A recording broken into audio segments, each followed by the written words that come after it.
Pets in properties, what a topic when I'm speaking with investors leading up to, onboarding their property. It's such a common question that I'm getting at the moment. How are you guys seeing it from your seat? Majority of tenants do have pets. I'd say probably 90% of tenants have pets, whether it be a cat or a dog.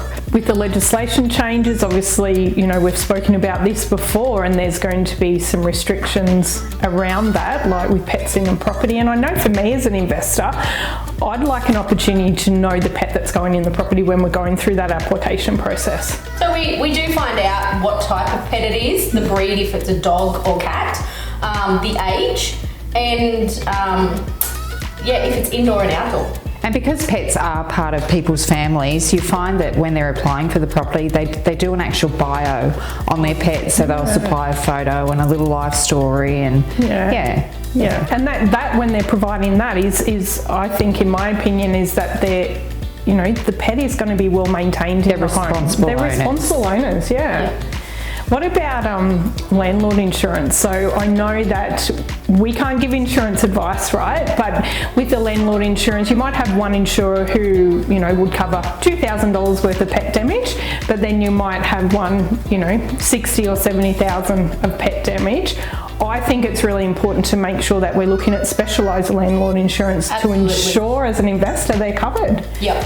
Only because if it's not a specialised landlord insurance, you find that there's always terms and conditions hidden down the bottom that they don't cover. Yeah, definitely worthwhile protecting their asset and looking in at landlord insurance like an investment. Also, with legislation changing, it's going to become really hard for us to refuse pets, so all landlords should be looking at their insurance policies and what they're detailed for. Is there any pros and cons with the new legislation changes in regards to pets, obviously coming from your opinion?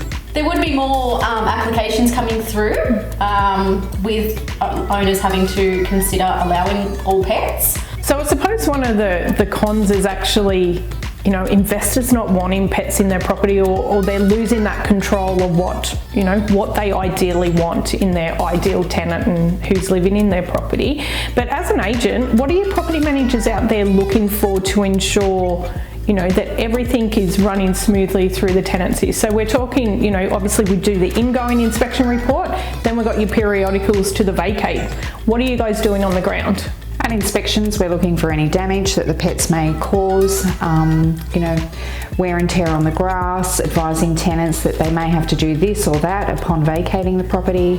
Also, when there is an approved pet at the property, the tenants sign a pet clause to ensure that the carpets are professionally cleaned, deodorised, there's a flea treatment carried out.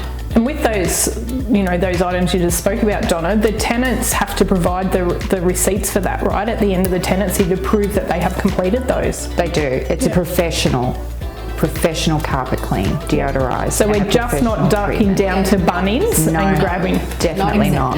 Yeah. If we do have carpet cleaners go in, and then when we reattend to do the vacate inspection and we don't think it's up to satisfactory standard, we will ask that carpet cleaner to reattend and go over it a second time and do another clean and deodorise. If we reattend after the second time and it's not satisfactory, we will then get further work happening. So whether we engage another trade that specialises in removing pet urine from carpets, or look at having carpets replaced and claiming that from the tenant's bond.